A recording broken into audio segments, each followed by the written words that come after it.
And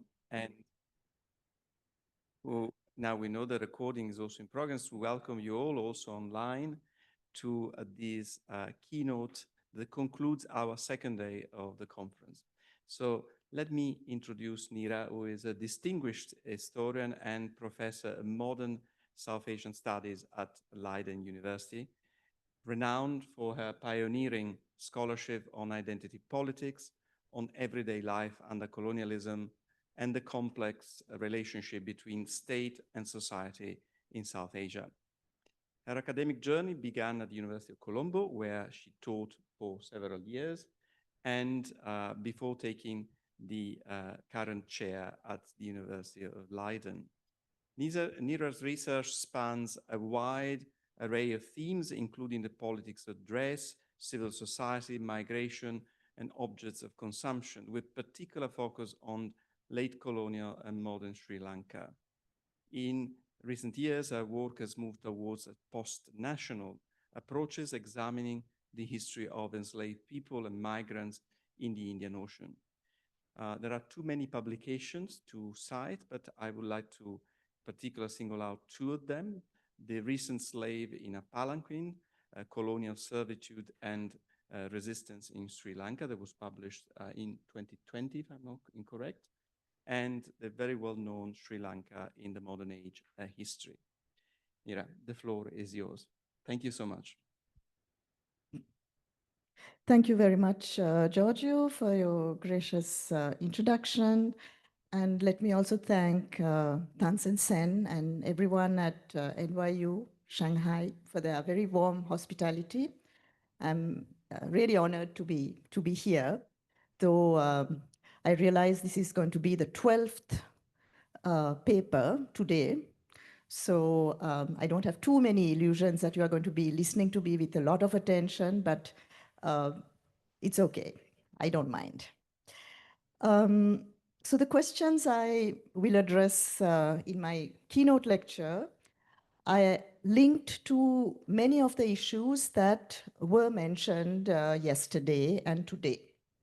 But to address them, I'm taking a special trajectory. So I'm really going local, So I'm, following Nathalie Zemon Davis. I'm going to be local with a global consciousness. Now, it all starts really when I found this document, a 40-page handwritten document dating from 1809 in the British collection of the Colombo archives. And this was when I was actually researching my book, Slave in a Palanquin. So what I'm going to do today is really to think with and through this specific document to try to understand the place of slave descent in the making of respectability in 19th century Colombo. So what do we know of the origin and authors of this document? I will look at it in greater detail in the second part of my keynote, but let me very briefly say a few things about it. So it's a long list of names that was sent on 31st of January 1809 by a group of prominent inhabitants of the port city of Colombo to the British governor called Thomas Maitland. And it was based on, quote, the information given by the police constables of the different divisions. So you can see here, this is actually the very top of the document. Now, the purpose of the list was clear from the covering letter that accompanied it. It was aimed at offering good advice on the suitability of individuals for jury duty in the Supreme Court. And this is a policy that was going to come into effect a year later. The structure of the list is also quite clear. It has three distinct parts, three sub-lists, as it were. And it divided this set of people called the present inhabitants of Colombo who go in European dress into three categories. So why is this list important? I think it offers to us historians a bird's view on the way descent, class, and race played out in an Indian Ocean port city. And importantly, it casts some shadows on the often cited cosmopolitanism of the place. Now, according to Sujit Sivasundaram, port cities are often described as emblems of cosmopolitanism, at the interstices of flows of capital, people, and ideas. Never inert sites of transit, but complex laboratories of social mixing and commercial innovations, hinges in between empires, continents, trading blocs, and nation states. Now, Colombo has not until now generated a large amount of scholarship. So I'm really eager, Sivasundaram's work and his new ERC project on Colombo complicate an older reading of Indian Ocean port cities as brides of the sea. Or multicultural emporiums that contained within them a world of plurality. So these foundational works identified Indian Ocean port cities as transnational spaces in which East Africa, South Asia, and Southeast Asia were linked. Cosmopolitanism was invoked. You see, for example, Michael Pearson's Trade, Circulation, and Flow in the Indian Ocean world as a loose category to refer to transcultural exchanges in mostly pre-modern contexts. Yet what will appear from a dissection of this Constable's list is something else. In terms of social relations and community formation in Colombo in the early 19th century, we encounter a port city that is more a zone of heterotopia, a place of difference and otherness, than a cosmopolitan thought zone. And borrowing from Nile Green, a place where the keynote was not the cosmopolitan claim of sameness and universalism, but the more challenging engagement with difference.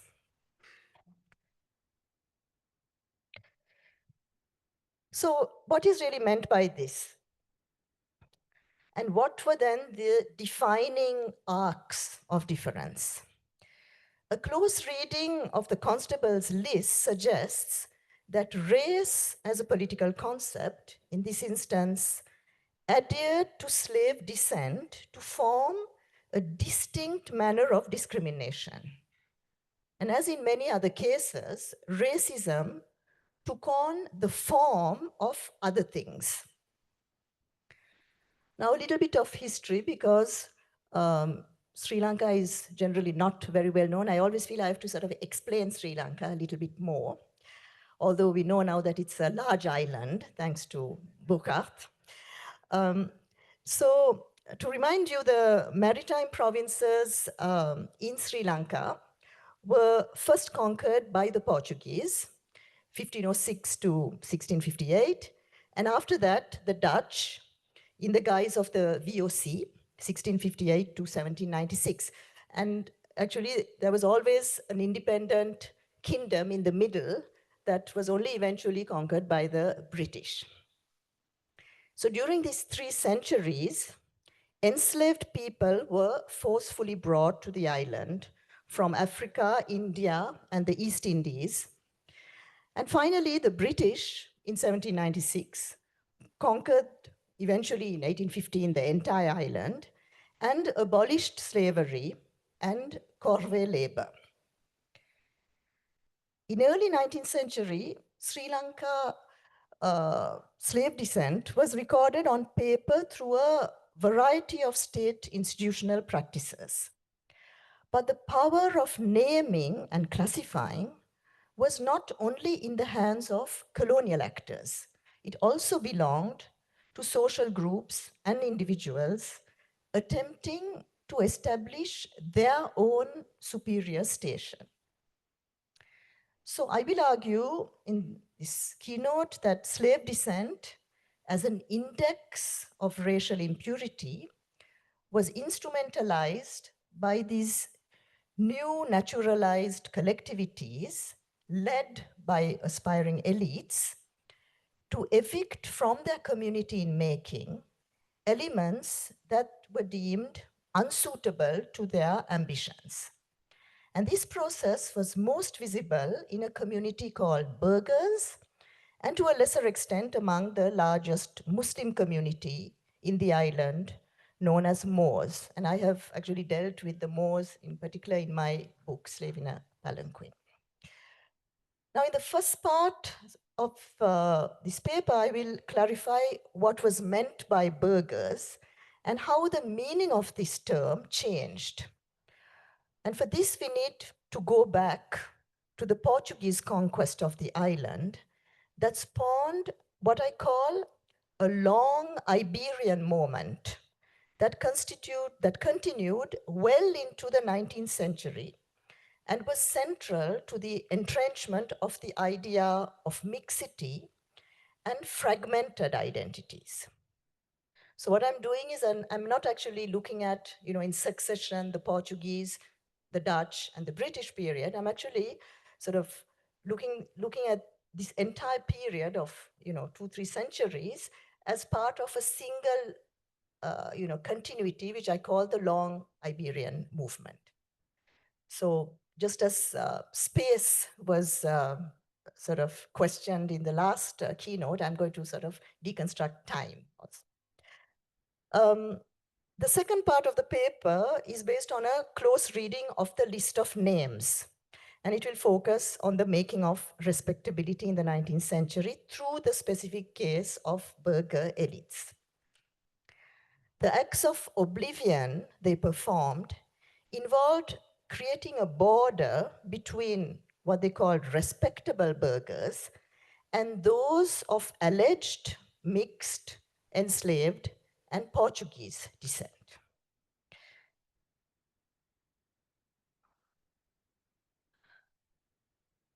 Now, this is actually the first part of the paper.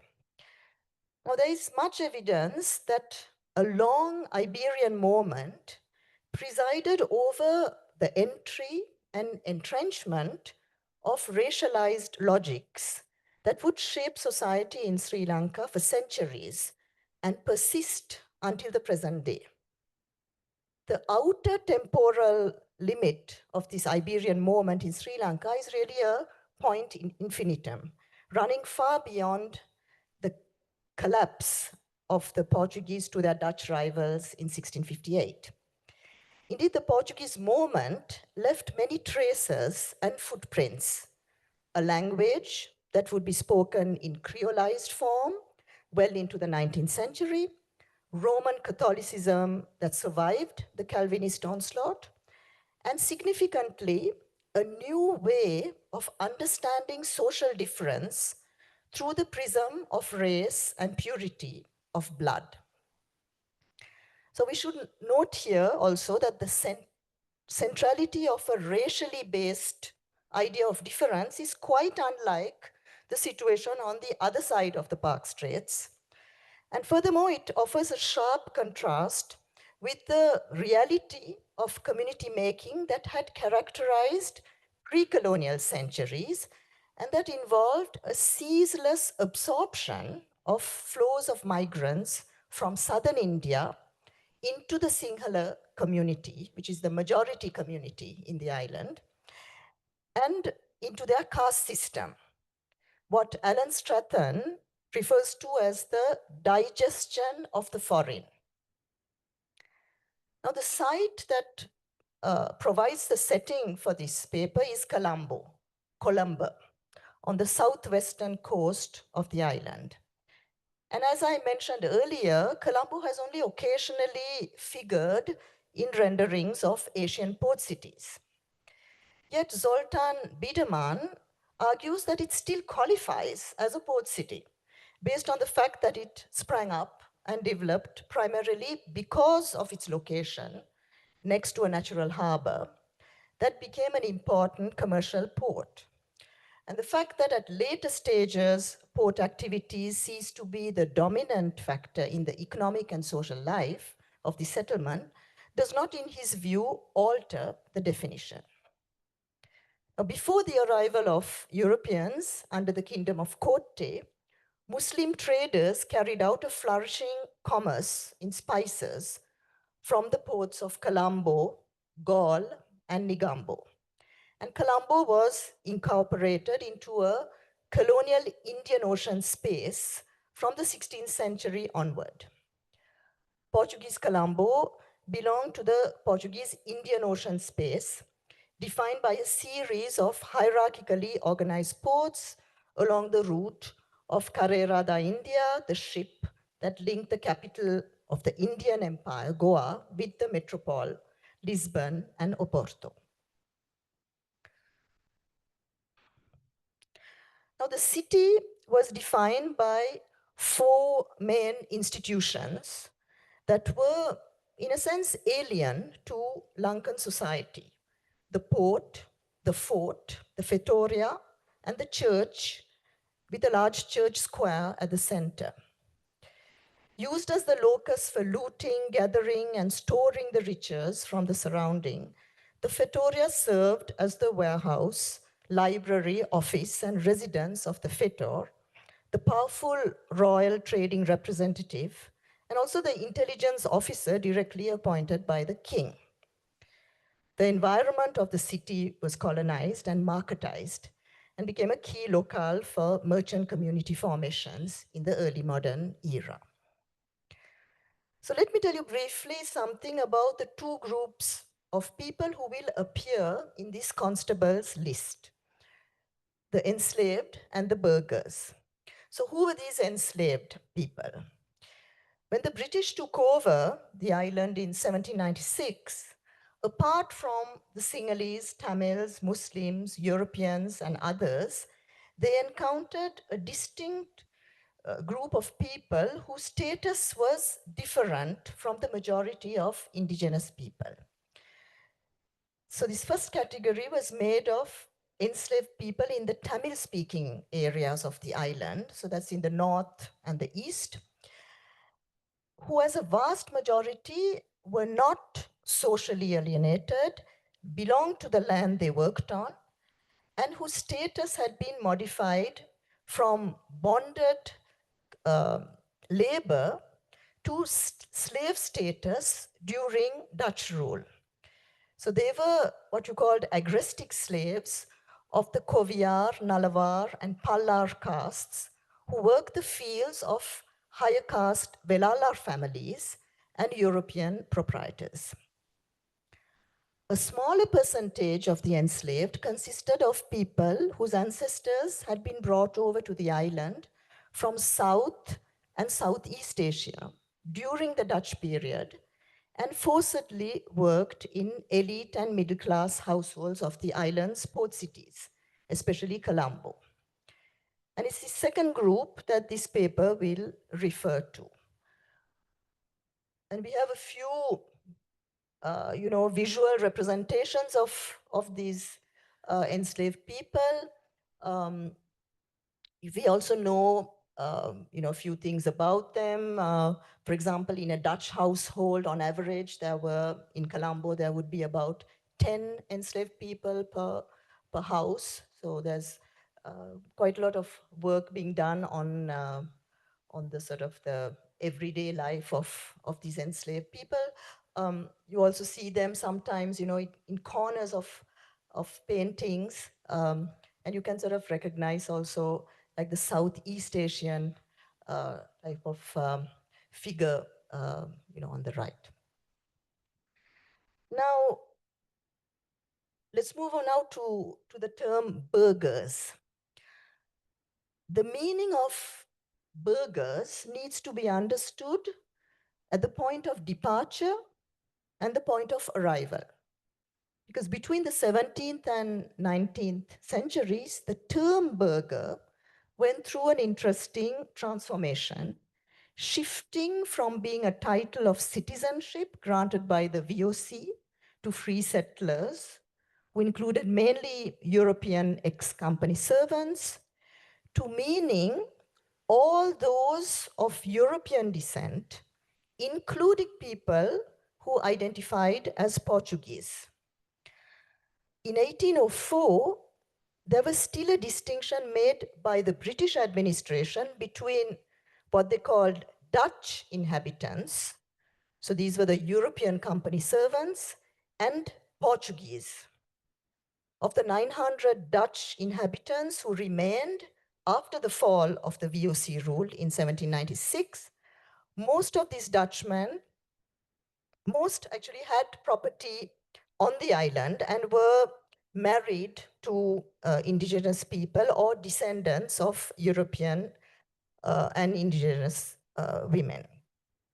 Few of them actually returned to the Netherlands or to Batavia with their indigenous wives. The Portuguese were very much more numerous, numbering about 5,000. But they were cast in a very negative light by the British commentators. You can see, for example, James Cordiner's description of the Portuguese, which is quite typical actually of this type of genre, where they're described as degenerate. Basically, that was generally the term. Now, gradually, the term Dutch inhabitants was abandoned, and the term burger was adopted. But what changed from this moment onwards was that it became a racially connoted term. For the British, burger meant people who had European as well as what they called native heritage. They were also quite often seen and described as half-caste. So you have this transformation of people, who were first seen as Dutch inhabitants into burghers, and then anybody who was like not indigenous and not European was seen as a burgher in the eyes of the British.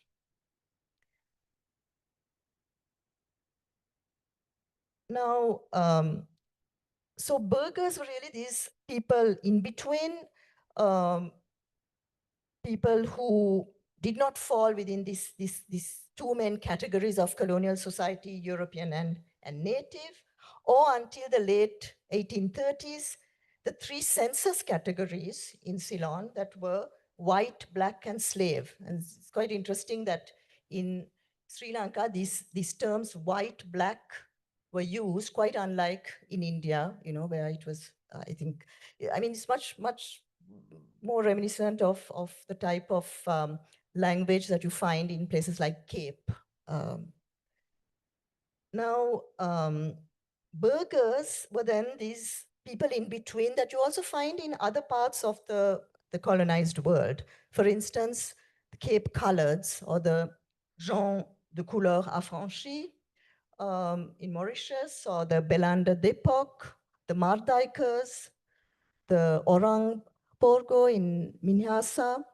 So all these forcefully ascribed identity-based groups who shared veiled cognitive, moral, and emotional connections to a past of slavery. Now, it's interesting that in Sri Lanka, in marked contrast with the situation in the Indian subcontinent, in administrative documents such as the census and blue books of the first half of the 19th century, the category slave was mentioned as a collective category in contrast with free black subjects. Furthermore, descendant of slaves as a distinct category existed until the 1824 census of the island.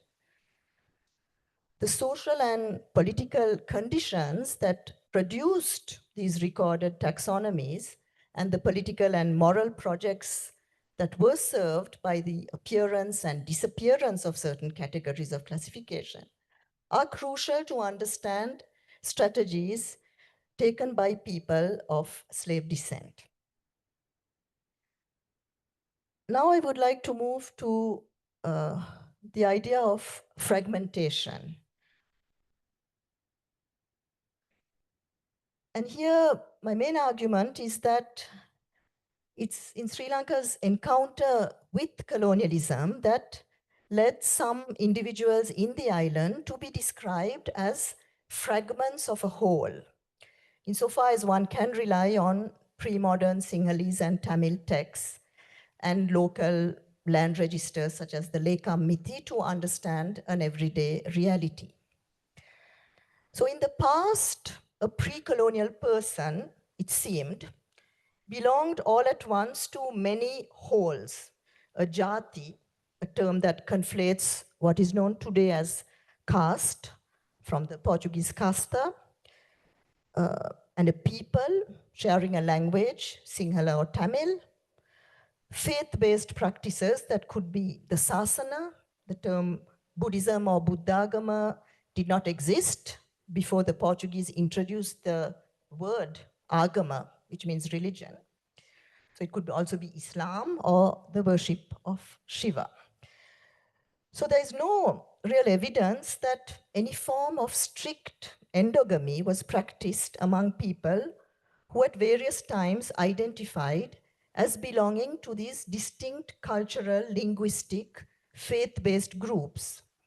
Although among Sinhala and Tamil caste groups, endogamy was clearly the norm.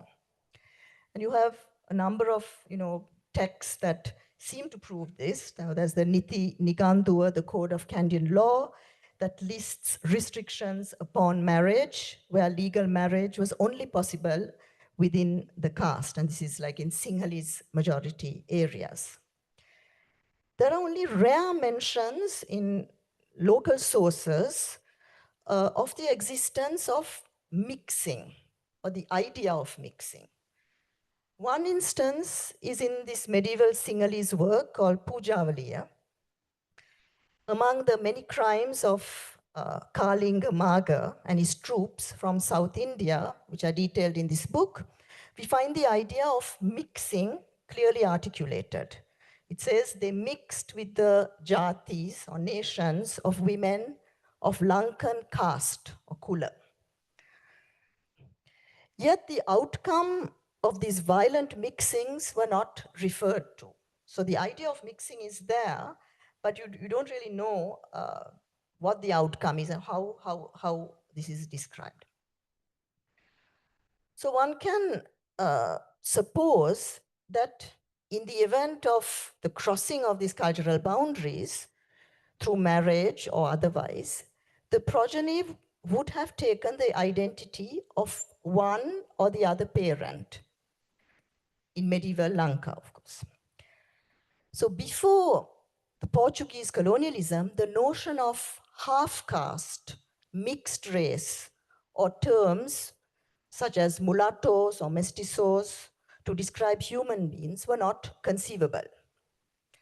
So this idea of being half something and half something else is not really found. This did not preclude, of course, hierarchies and prejudices between these wholes. And the Sinhala chronicle, the Mahavamsa, for example, refers to the Tamils, the Demalas, in strongly disparaging terms. And there are many examples of this. Now, with colonialism, terms that described people as fragments became common. The term topas or topaz was a term used in the sea lanes of the Portuguese Empire to qualify indigenous Christians as well as the progeny of so-called mixed marriages or liaisons. In Sri Lanka, after the Portuguese were defeated by the Dutch in 1658, most Portuguese officials left the island. Among those who remained was a group later known by the Dutch as Tupasas, who were Catholic and spoke Portuguese and had a connection with slavery. Kate Ekama suggests that African slaves brought by the Portuguese who had converted to Catholicism would have been seamlessly incorporated into a community of Portuguese speakers once they were freed or manumitted. According to Da Costa, Kaufman, and North, too, under the category of Christian Tupasas were several groups, among which were descendants of manumitted slaves. This ambiguity of this category of Tupasas has been foregrounded in many studies. This social category is either interpreted as people speaking two languages or as hetmen. The term seems to have been adopted by the Dutch in Sri Lanka to differentiate between the Dutch ruling classes and Portuguese descendants in the maritime provinces. And there were other terms apart from tupas.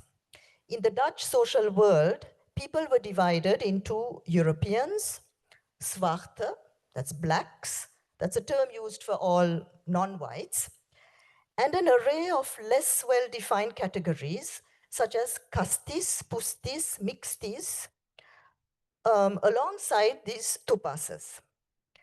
According to Lodwijk Wagner, the child of two Europeans was called a pustis. The child of a European father and a pustis mother was called a castis, from the Portuguese castiço.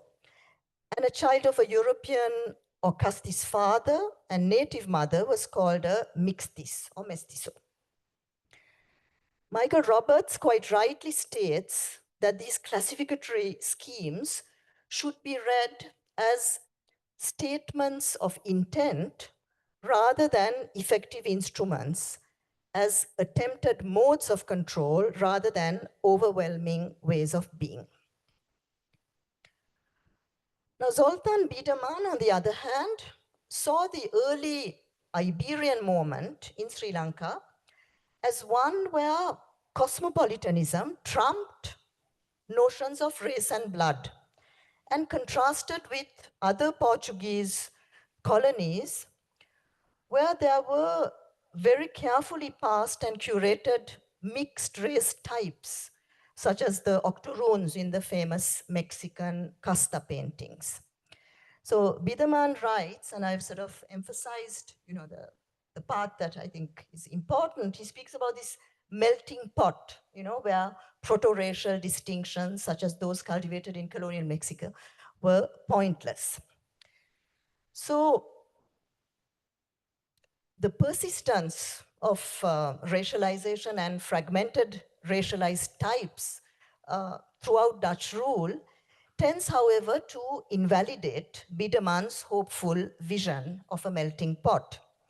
Indeed, it's quite evident that the idea of fragmented identities was further consolidated during the 150 years of Dutch rule that followed. In these contact zones of culture, increasingly distinguished by racialized categorization, Portuguese descendants continued to be seen by the Dutch as Tupasans, or what they call Portuguesan, and they were very often relegated to manual jobs, while Sinhalese and Tamils of all classes were referred to as Zwarten, or blacks. So after this rather long prelude, I would like to move on to the second part of this keynote, which actually looks at the constable's list. So let's now scrutinize this list. And to remind you, this list was created by a group of burghers with the help of constables to pinpoint to the British governor who among them was eminently suitable to sit in the Supreme Court as a member of the jury. There were three distinct categories in the constable's list of present inhabitants of Colombo who go in European dress, which was made also according to information given by these constables. So the first list was of Europeans and descendants of Europeans by the father or the mother's side without any distinction. And it counted 805 male adults over 16 years and 432 male children under 16 years. The second list was of Malabar or Sinhalese descendants that earned their bread in the same manner as the Europeans and counted 310 adults and 96 male children. And the third list was of descendants of free slaves that earned their bread in the same manner as Europeans. So a simple scrutiny of the criteria used to divide the inhabitants of Colombo confirms the significance of slave descent as a determining factor of exclusion. So this is actually the first sub-list, right? Now, interestingly, the first list of Europeans does not exclude people racialized as mixed, since European heritage from a single parent was deemed sufficient, and both from the father or the mother's side. So while some amount of indigenous blood was tolerated and could still qualify a person as European and respectable, slave descent was a categorical impediment. So Filio's argument that, quote, after the British takeover of Sri Lanka in 1796, the category of burghers was opened up to all Christians who dressed and lived in the European way, was not in any sense accurate. Only Christians' song slave ancestry were counted as burghers. So there was something else happening that is captured in Stuart Hall's conceptualization of hybridity in terms of displacement. In Hall's writings, a central concern is the relation between the center and the margin. Hybridity as displacement is about the introduction of otherness, not in terms of a simple mixing of elements with different racial or cultural origin, but in terms of an impurity that contaminates, disturbs, and displaces the idea of purity. This way of conceptualizing hybridity not only involves a critique of purity, but also involves a critique of power, since it focuses on naturalizations and denaturalizations of categories such as race or nation. So in 19th century Sri Lanka, it was slave descent that constituted the single impure element that contaminated Europeans and led to their expulsion from the community.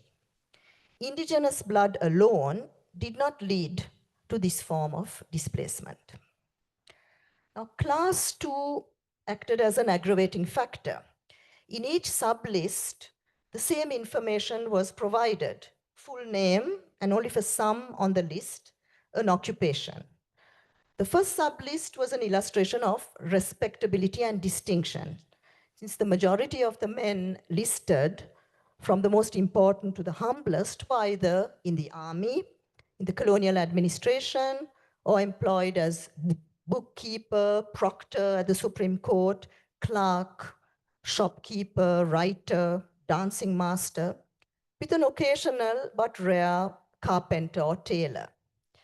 Only the last pages of the listed Europeans included names of seamen, coopers, and blacksmiths. One important occupation, namely arak renter, was missing, obviously due to its less respectable nature. British writers often made a connection between alcohol consumption, bawdiness, unsuitable behavior, depravity, poverty, and Portuguese descendants. And it's not accidental that the occupation of arak renter, that was surely associated with some of the names of Europeans in this 40-page long list, was not included, since it would make them not respectable enough to sit on juries.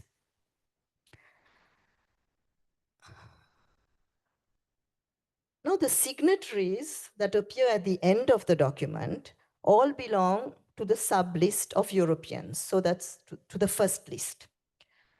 Now, checking these individuals against the Colombo slave registers of 1818, 1832 reveals that several of them were actually slave owners.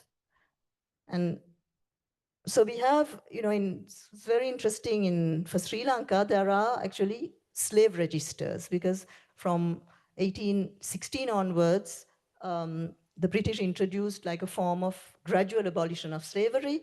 And just like in places like Barbados or Cape or Mauritius, or all the West Indian colonies, we have these slave registers. They're all in the same location at Kew in the National Archives.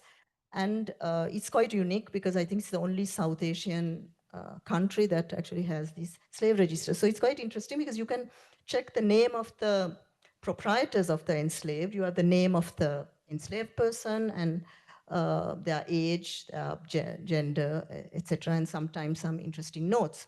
So when I check the names of the signatories against the slave registers of Colombo, I found some interesting things. Now, for example, Olker Andringa, who is one of the signatories, his estate, which is then run by his widow, had 10 adult slaves and 26 children.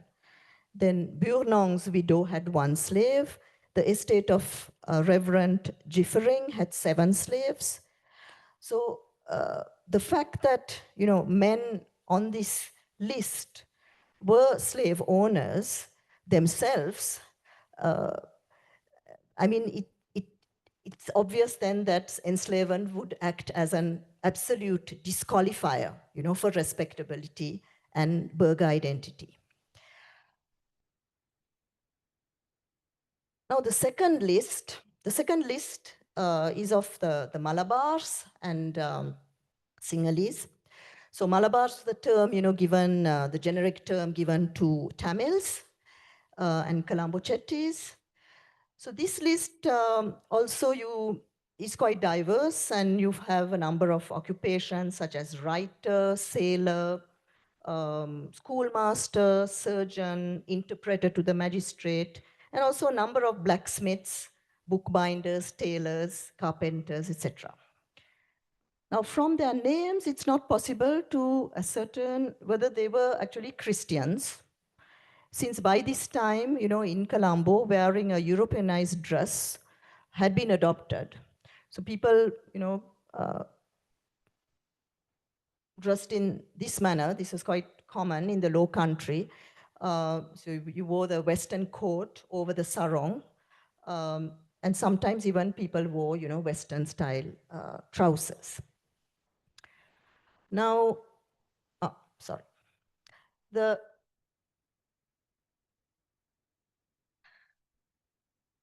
third sublist. Now, most descendants of slaves in this third sublist were listed as tailors, with a few blacksmiths, shoemakers, and fiddlers. You had a hatter, a glassmaker, and a carpenter. So it was clear that in the third list, you only had men who performed manual labor. So it was not even necessary to actually point out to the governor. It was quite self-explanatory for the signatories that manual labor and slave ancestry taken together disqualified them from being selected to sit on juries. Class and slave descent were thus entangled to create a seemingly uncrossable social border. Now, in the early 19th century, in the language of the streets and of the lettered, one would not have encountered the word race. Yet ideas of the existence of a bounded community based on a common lineage and heritable physical, moral, intellectual, and cultural characteristics were central to elite efforts to create recognizable and respectable communities. People who held authority, administrators, judges, police constables, employers, slave owners, imposed classifications on people in subordinate positions. Distinction was tethered to sensory distinctions of smell, sound, and comportment on what was assessed as good taste and bad taste. The body was at the heart of these divides. Enslaved people were, for instance, in 1659, forbidden from wearing hats, and owners were commanded to shave off the hair of their slaves if they didn't sufficiently master the Dutch language.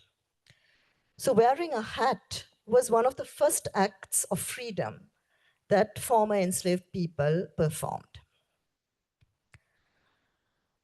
The early 19th century was a period when the status of people was in constant flux.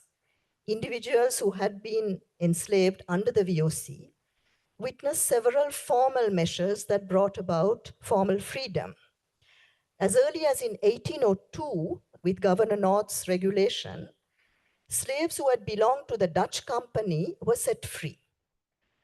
So these emancipated slaves would have then melted into colonial society, acquiring new names and identities.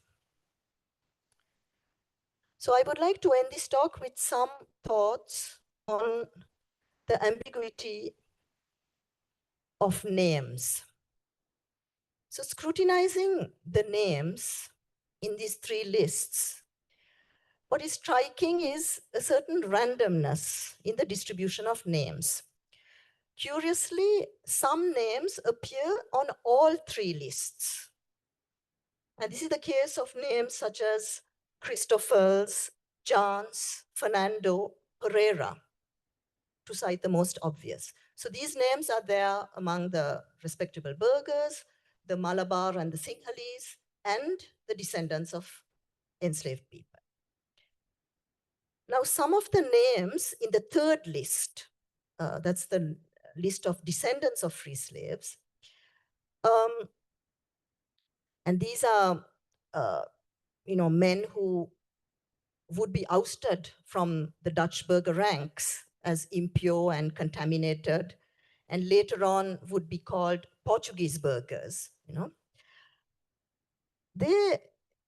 Many of these men have nevertheless a definite Dutch-sounding name.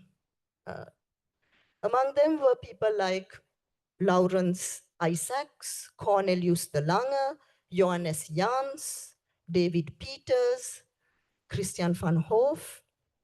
So you have all these descendants of enslaved people who actually have Dutch names, right? Now, other names in the same list of formerly enslaved people are identical to modern Sinhalese names, like De Costa, De Silva, De Souza, Pires, Dias, Pereira, Rodrigo, Fernando. Now, from the Iberian ring to their names, many of these men may have had a Portuguese ancestor. Yet in the present day, none of these names are actually popularly associated with the burgher community. They are in fact thought to be authentic Sinhalese names, although with very clear caste connotations. And I pointed this out in my book also, Slave in a Palanquin. So what is fascinating is that their names are today associated with completely different ethnic belongings. So surnames of the past and of the present are not a trustworthy indication of the place of origin or ethnicity of the enslaved person, since they may be the names of the proprietors or names that were adopted later. So a person called Jans in the 21st century, and there are plenty of Jans walking around Colombo, is more likely to have an ancestor, someone with origins in Bali than in Amsterdam. Now, in the third sublist, the list of enslaved people, appear some names that belong to the panoply of familiar slave names. So you find names like Philippi, Nero, Anthony, Mario. and they don't have surnames, and that's quite similar to what you find in the Atlantic. Then you have names like Bartholomeus and Anthony Freidach, which are also typical, of names of enslaved. Now, these types of names survived at least through the 1820s and 30s, and they appear subtly in other documents. I found them in a smallpox epidemic report of 1828, where they list some of the victims, and you have names like somebody called Felicianus, described as slave descendant. So you still have, in the 20s, 30s, people who are described as slave descendant. Then I found another person called Isidore August, August also being a typical slave name, was the adopted son of an old lady in the Peta and who was seeking treatment in a hospital.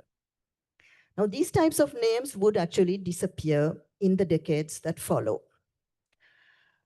So the three sublists have something in common. Each one confirms the unstable foundation upon which the concept of race was deployed in the discourse of men who aspired to be recognized as Europeans in the early 19th century. The shaky foundation of race created a terrain that encouraged men and women to cross boundaries and live their lives, shifting in and out of different racial systems. Since slave descent, even more than skin and color, mattered in order to be considered a burgher, it might have been a conscious decision to adopt names that would be of most use to them, either of their former owners or names resembling the names of other and less marginalized communities. Was this intentional or an unintended consequence? We don't really know. But what we know is that most descendants of enslaved lived lives contiguous to other subalterns, settling down in the outskirts of the city of Colombo. And there is some evidence of them living in the popular Catholic Kotahena district and living near Sinhalese people of the washer caste, gradually merging into their community through marriage. In spite of efforts on the part of respectable burghers to erect walls between communities, the reality was one of confusion of identities that eventually would lead to the disappearance of a border between burghers and Portuguese. And in the 21st century, there is only one category of burgher, which includes everybody.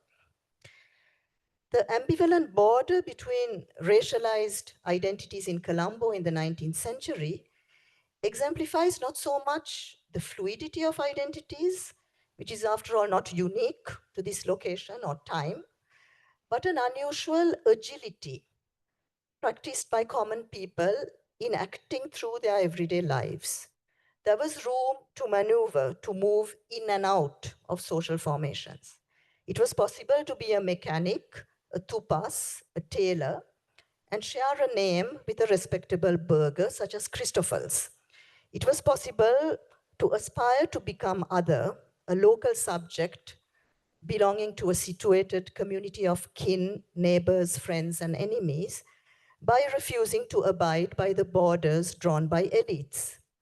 In this sense, the border or boundary drawn by elites to separate later became a threshold, a zone of transition for subalterns. Now, in the past too, it had been possible on occasions to erase a connection to slavery in an official sense by changing an entry in paper records. And the case of Jacob Macht, that my PhD student Paul van Schoten's work on Dutch Gaul has uncovered, is revealing. So in a colonial legal document called Schepenkennis Rollen, a deed that dealt mostly with loans, mortgages, and the sale of houses, we encountered Jacob Macht's name.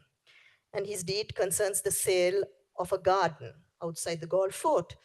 So at first glance, Macht is mentioned as a vrijgekochte slaaf van de edele compagnie, a slave from the company who bought his own freedom.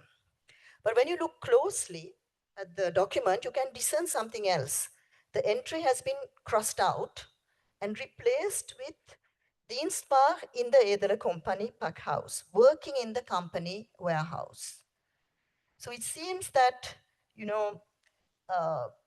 this Jacob Macht refused to be recognized as a free slave and most probably had the clerk in council correct the entry.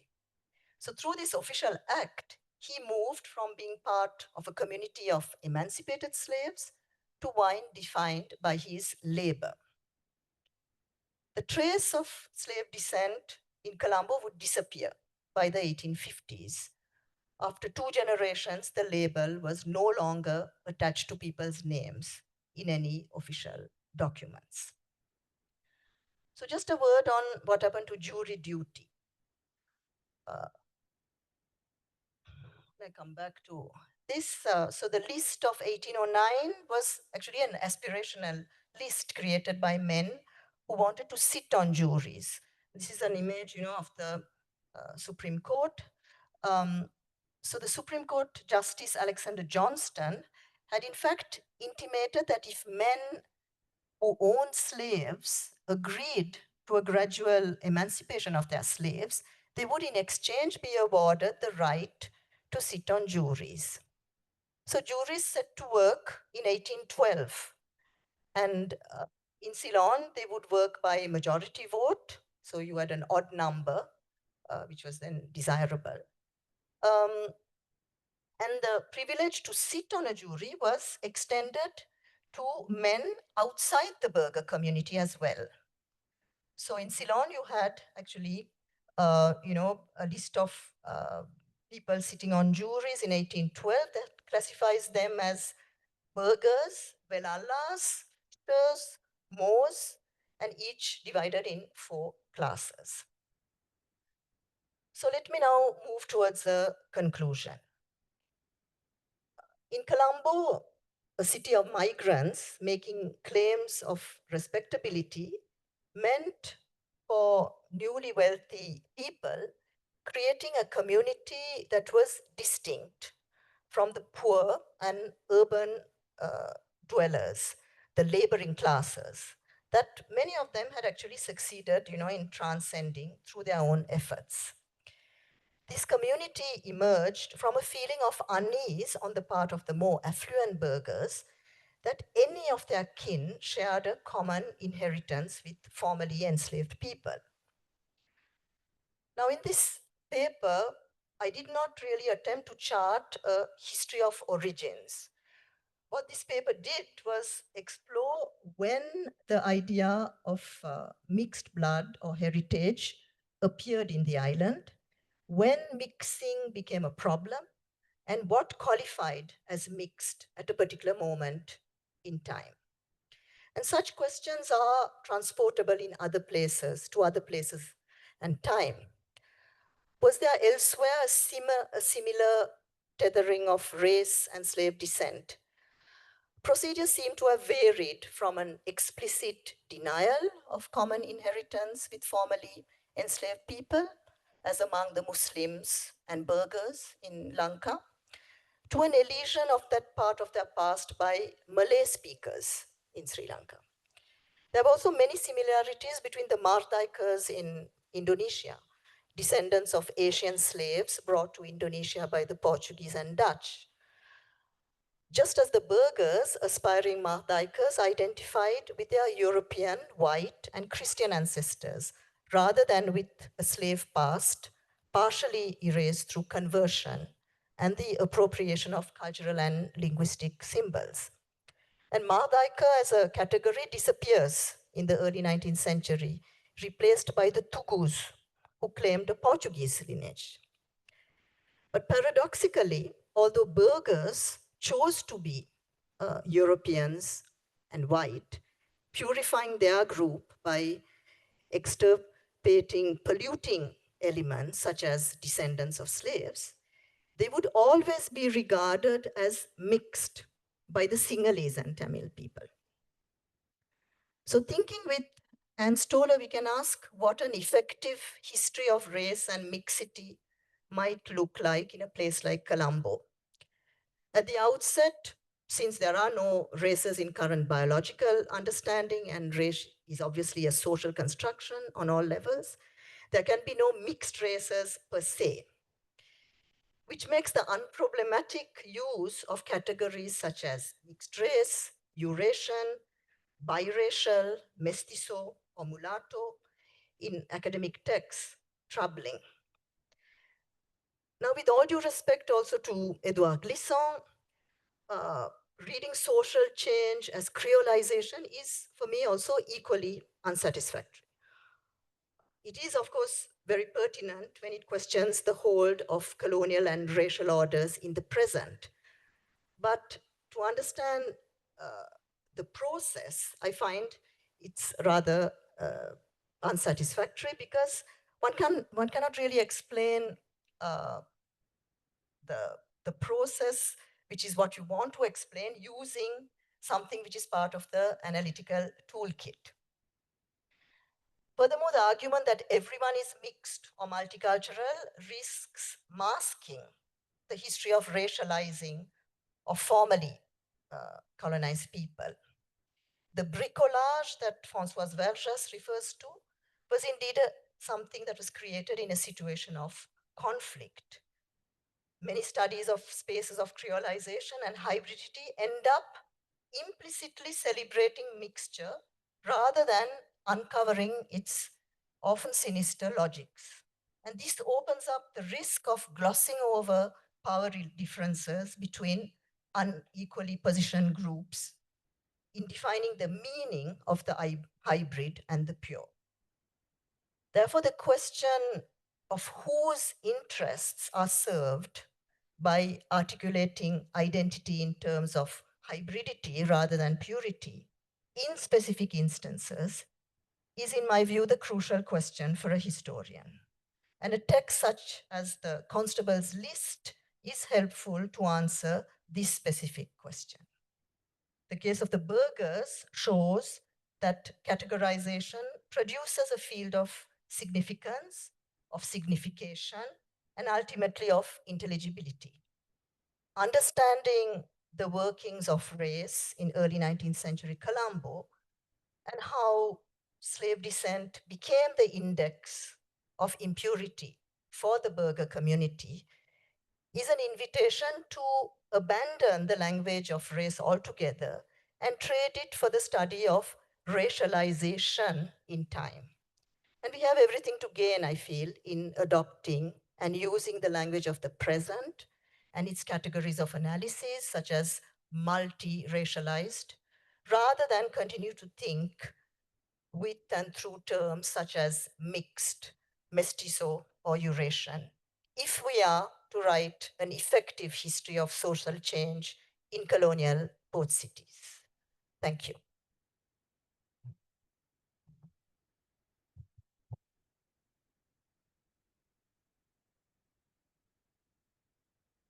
Thank you so much for such a rich lecture. I cannot think of a better way to conclude our second day of conference. Please.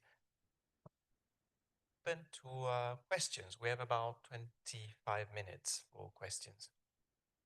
Yeah, okay. 1, 2, 3. Okay. Thank you very much for this really exciting paper. I was wondering, because you were talking about the Portuguese period in the beginning, and I was wondering about how religion features in there, not just religion between, you know, European descending people and Sri Lankans, but also between those groups like Portuguese and Dutch, which of course, like one are Protestant, the other are Catholic.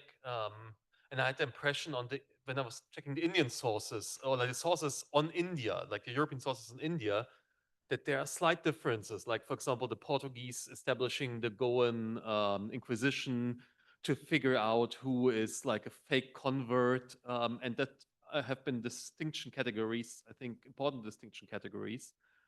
And that leads to maybe the second part of my question. How does that change with the ensuing Enlightenment, where religion takes a different role prior to earlier? Thank you.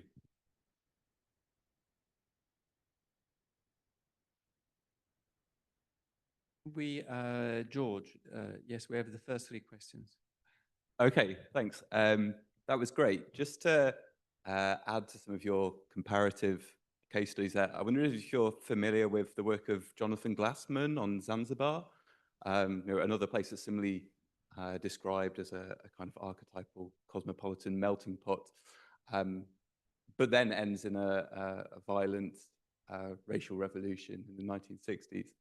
And his argument is about the need to take seriously categories of racial thought that are coming out of, in this case, African and Arab communities on the islands, and looking beyond some of the questions or some of the arguments that take colonial categories and the idea of racial stratification as kind of directed from above, and instead looking at some of the construction of those identities from below. So I wonder whether, and he has the advantage of basically a newspaper archive from the early 20th century. But I wondered if in your story there is space for thinking more, not just about people moving between categories, but in shaping the meaning of those categories for themselves. Thank you. Yeah, my question is somehow maybe some other people I was thinking about that luso-tropicalism there. Do you get, would they have this kind of identity or because I'm thinking about those sources, how to say, how it's like it's not their own voice, right? It's really, so it's go to the old question, can somebody author speak? So here, do they try to how to say to express their own identity? Because now we all find it kind of category made by colonial states somehow. Then I also then bring back to the so-called luso-tropicalism here because by the 20th century, I find you can find this kind of literary works instead of historical archives to express their own identity as something kind of luso-tropicalism. Yeah, yeah. Thank you.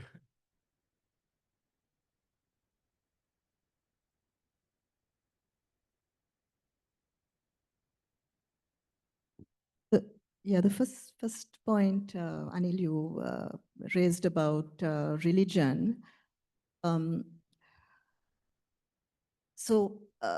you know, obviously the Portuguese, when they came in the 16th century, they converted many people, and especially along the coastal areas, there was a very successful process of conversion. Of course, it never reached the numbers you find in Goa, because many Sri Lankans, converted, but they actually continued also following their own religion. Then when the Dutch arrived, they completely banned, the practice of Catholicism. They destroyed most of the Catholic churches or converted them into their own churches. And so there was also then a shift on the part of the converts to adopt, the Calvinist religion. So you see, in a sense, I mean, it's very difficult to know beyond, the texts that we have from the colonial archive, who was actually, a practicing Catholic and who was, because the figures also that are given are very often, inflated, because they're sent back to, the head office to claim that you have converted this amount of souls and etc. So religion is there as a factor. It also is only there in the areas that are under the control of the Portuguese and Dutch, because there's a whole section of the island, the inland, that is still under the Candian kingdom. and where people seek refuge. So if they feel, they want to run away, they go to this region. So religion plays a part in the sense that many people converted to Christianity under duress. I mean, they were sort of encouraged to do so in order to benefit. But at the same time, one has, records that seem to indicate that people were not very assiduous in their faith, and that they looked also at some of these preachers with certain degree of amusement, and that there's work on Buddhism and on etc. That seems to show that they felt sorry for some of them, that and they went to their meetings because they felt, there was it's actually quite interesting to see that the colonial colonial rule was not I mean, you sort of think of these places as being completely controlled by colonialism, but actually people,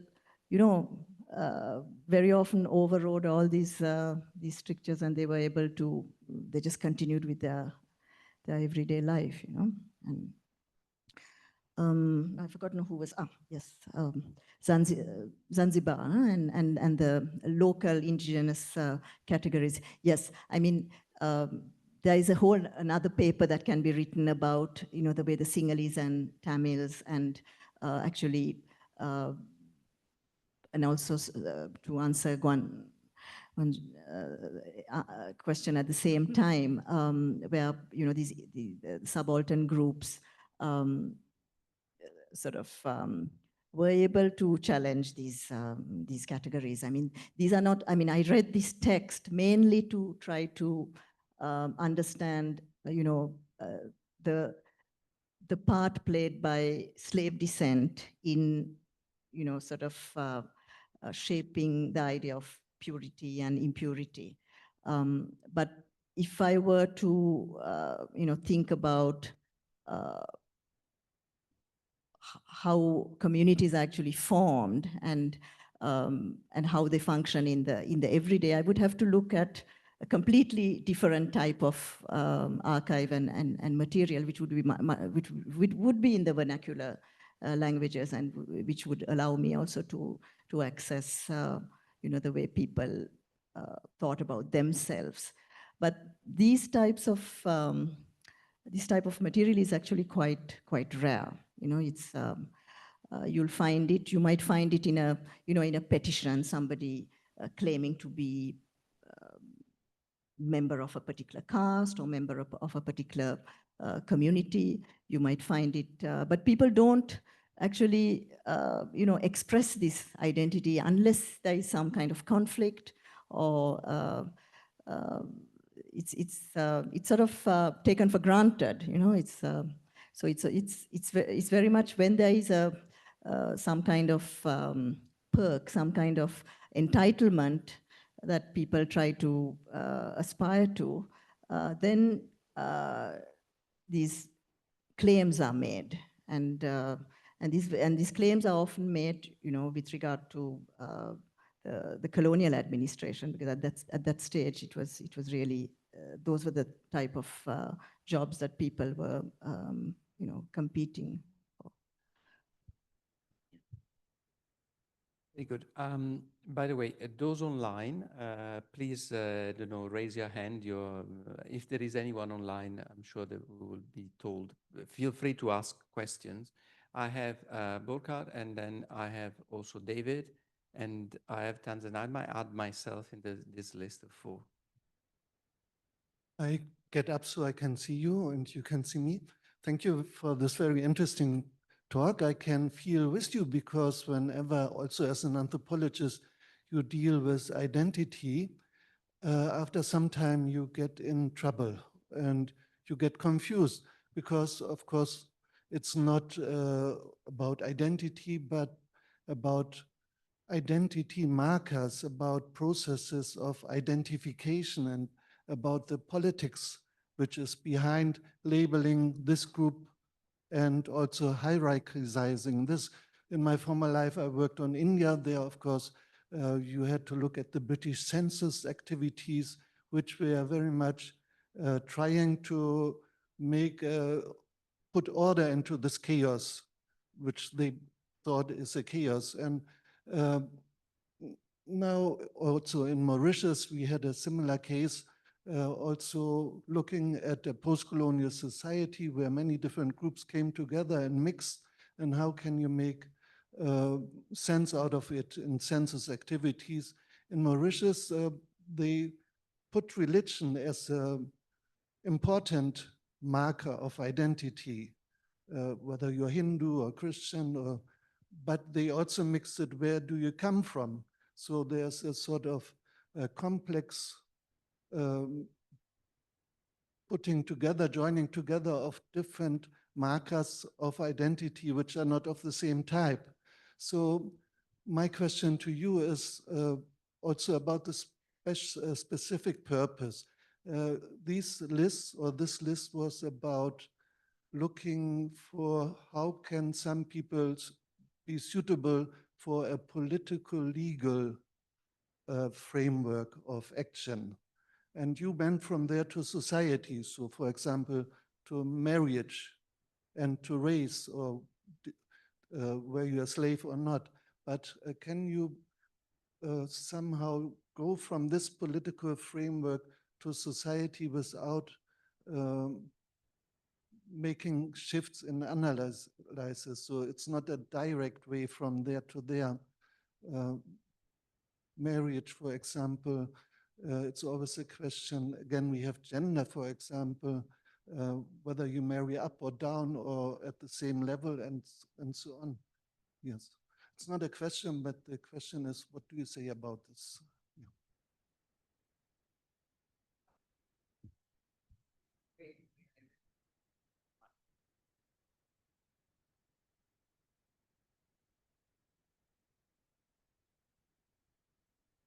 I can say what I think maybe, Burke, I was getting at a little more simply.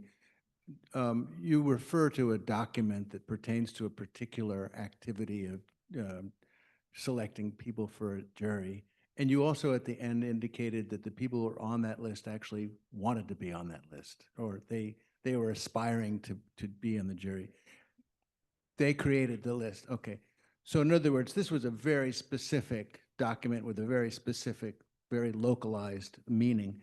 I'm wondering how generalized the lessons from that document could be taken, even in Colombo, let alone even in Colombo over time. You indicate that over time they become less and less. It becomes less and less relevant.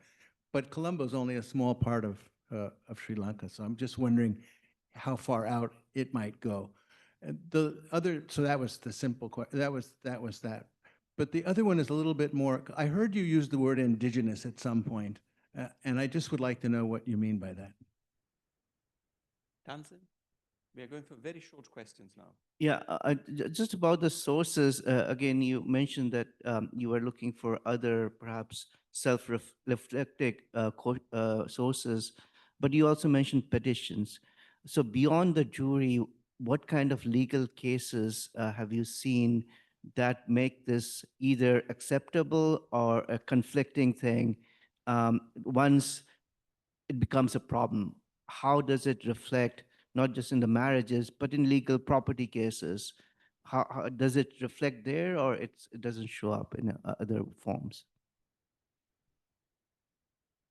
In the mix also the issue dress. You mentioned hats, and of course your list also said in European dress. So I would like to know how much it comes really to define the ways in which people identify themselves. Public space in particular. Okay.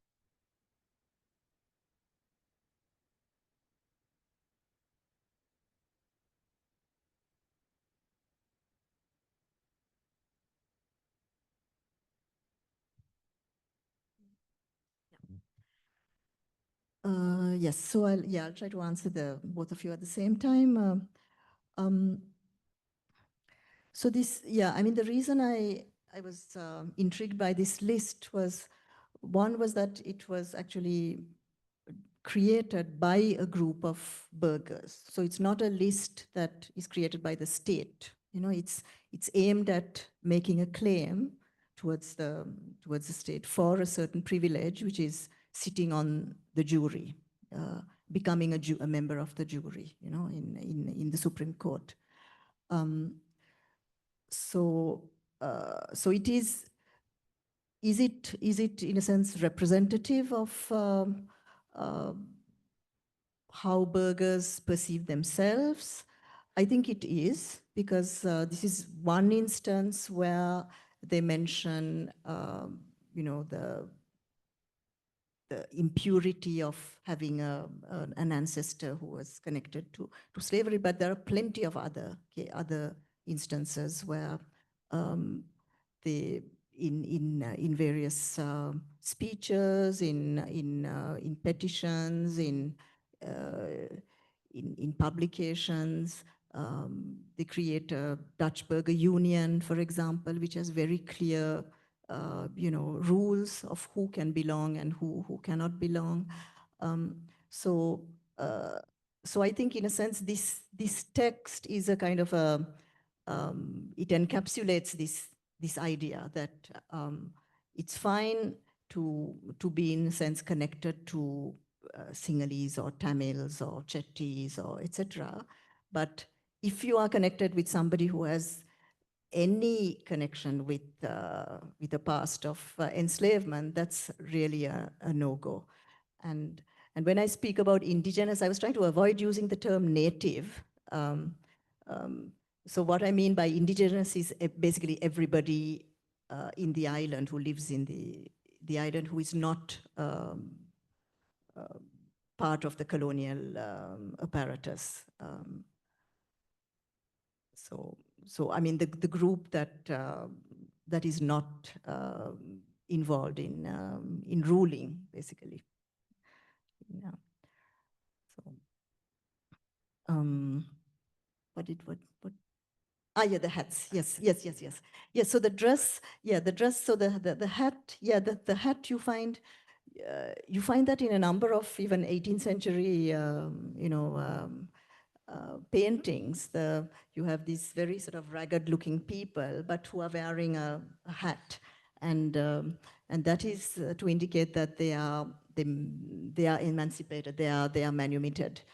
So wearing the hat was very much something.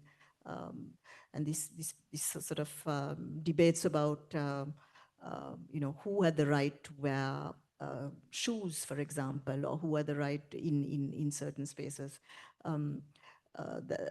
If you look at some paintings of you know, just ordinary Sinhalese people or Tamil people appearing in front of the colonial officials, they might be very well dressed, you know, they might be headmen, etc., but they're not wearing shoes. They're barefoot, you know. So there were all kinds of rules, you know, and that sort of indicated the power dynamics between these. Colombo was a very much a city of, you know, I mean, it's something that is in a sense quite different to Indian society in general. I mean, to make a very general statement, I shouldn't be doing this, but Colombo was very westernized in a sense from the 18th century onwards. You had in the Low Country areas, after all, you know, after 400 years of colonialism has some kind of effect, people had really adopted the Portuguese dress. You know, it was very common for women to wear, you know, blouses and long skirts, and for men to wear these sort of jackets over. So some of them wore a jacket and a sarong, and underneath the sarong they wore trousers. So that was also something. So there was all these different ways of dressing that indicated that you were close to the powers that be, in a sense.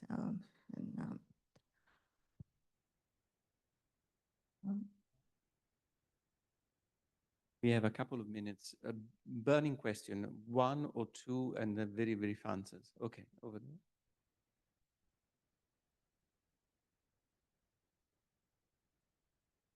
I didn't answer Tansi. These groups these burger groups, like if they knew that they did not have a slave's blood, keeping the game, and they could belong to different categorizations. Because I'm thinking in the Philippines in the 18th century and 19th century, what happens is Chinese mestizos, when they enter in the ranks of the militias, automatically they enter in the Spanish nobility. So to the eyes of the king, they are Spaniards. However, to the eyes of the colonizers of the colonial government in the island, actually they are not. So do exist also this kind of game, also to kind of complicate a little bit more the process of this racialization process that you are talking about?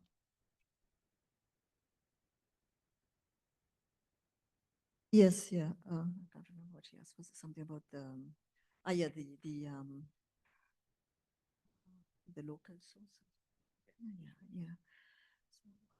Yes, I forgot to answer Tansen, who asked me about the existence of more sort of vernacular material about these different groupings, and so I mean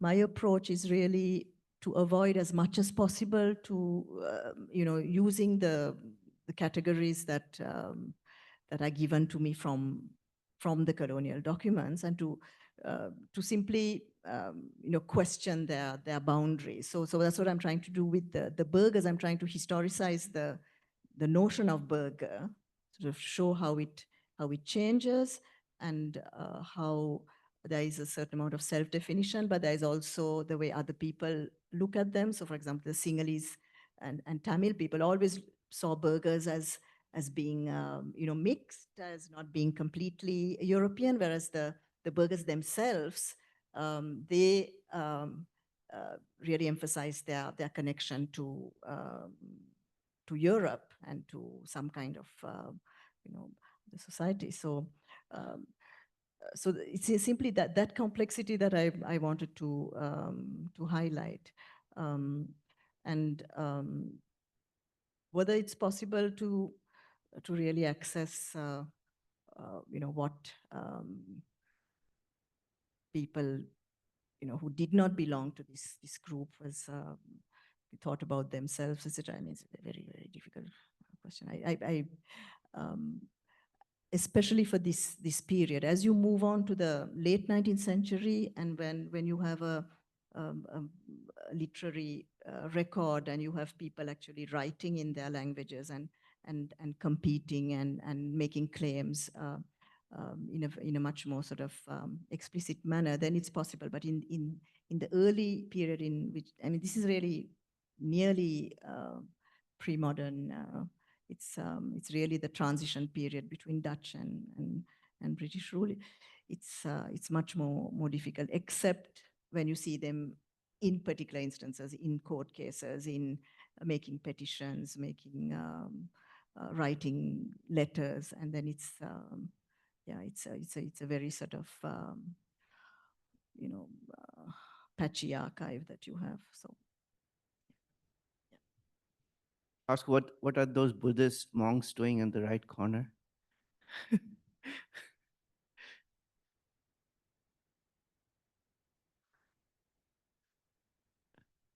At the very corner on the right there's somebody passing on something to another monk, it seems, on the right corner. Yeah. Yeah, those are. Yes, those are two Buddhist monks. Yes. So this is a very interesting picture. It was actually commissioned by the Supreme Court,